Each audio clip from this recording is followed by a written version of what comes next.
में आम चुनाव से पहले ही आप देखिए पहले चरण का मतदान 19 अप्रैल को होगा और इसमें पश्चिम यूपी की 8 सीटों पर भी वोटिंग होगी। सत्तारूढ़ बीजेपी के लिए इन 8 सीटों पर सबसे ज्यादा चुनौती मानी जा रही है। समाजवादी पार्टी बीजेपी पर लगातार यहां हमलावर है। समाजवादी पार्टी के प्रवक्ता मनोज यादव का दावा है कि जनता भाजपा सरकार से परेशान है, इंडिया गठबंधन के साथ है। वहीं पश्चिमी यूपी में भारतीय जनता पार्टी के साथ यहां एनडीए में सहयोगी पार्टी राष्ट्रीय लोकदल भी मजबूती से कदम ताल मिला रही है। जयंत चौधरी जगह जगह पर जनसभाएं कर जाट वोटों को एकजुट करने में लगे हुए हैं। देख लीजिए जरा। पहले चरण के चुनाव में समाजवादी पार्टी बेहतर और बढ़त के साथ बीजेपी को हराने जा रही है।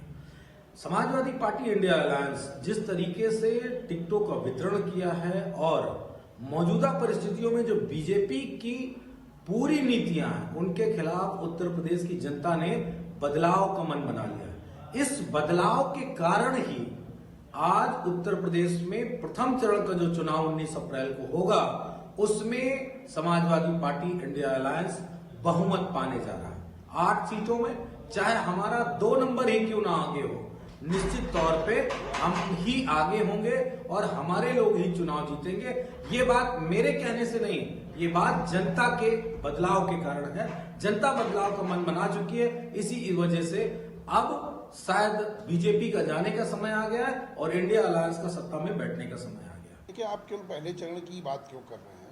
पश्चिमी उत्तर प्रदेश में 3 चरणों में चुनाव होना है और जिस दिन से इंडिया गठबंधन से राष्ट्रीय लोकदल के मुखिया चौधरी जयंत सिंह जी ने नाता तोड़ा है उस दिन से उत्तर प्रदेश में तो इंडिया गठबंधन का अस्तित्व ही समाप्त हो गया और पश्चिमी उत्तर प्रदेश में तो इंडिया गठबंधन का कोई नाम लेवा भी नहीं बचा। पश्चिमी उत्तर प्रदेश में एक तरफा चुनाव है।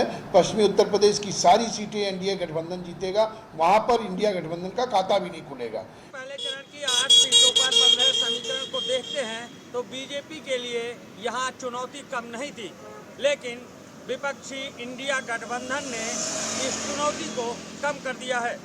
दरअसल पश्चिमी यूपी में समाजवादी पार्टी बीजेपी के लिए चुनौती वाली सीटों पर ही कंफ्यूजन में है। एक सीट पर 2 प्रत्याशी उतारे गए और उसके बाद जो थोड़ी बहुत रही सही कसर थी वो बसपा ने पूरी कर दी। बसपा ने वहाँ ऐसे प्रत्याशियों को उतार दिया जो बीजेपी को कहीं ना कहीं वाकओवर देते नजर आ रहे हैं। ऐसे में पश्चिमी यूपी में होने वाले पहले चरण के इस चुनाव में बीजेपी को बहुत मुश्किल आएगी, ये कहना ठीक नहीं होगा। लखनऊ मुख्यालय से वीडियो जर्नलिस्ट जुबैर अहमद के साथ अनूप त्रिपाठी, जेके 24 न्यूज।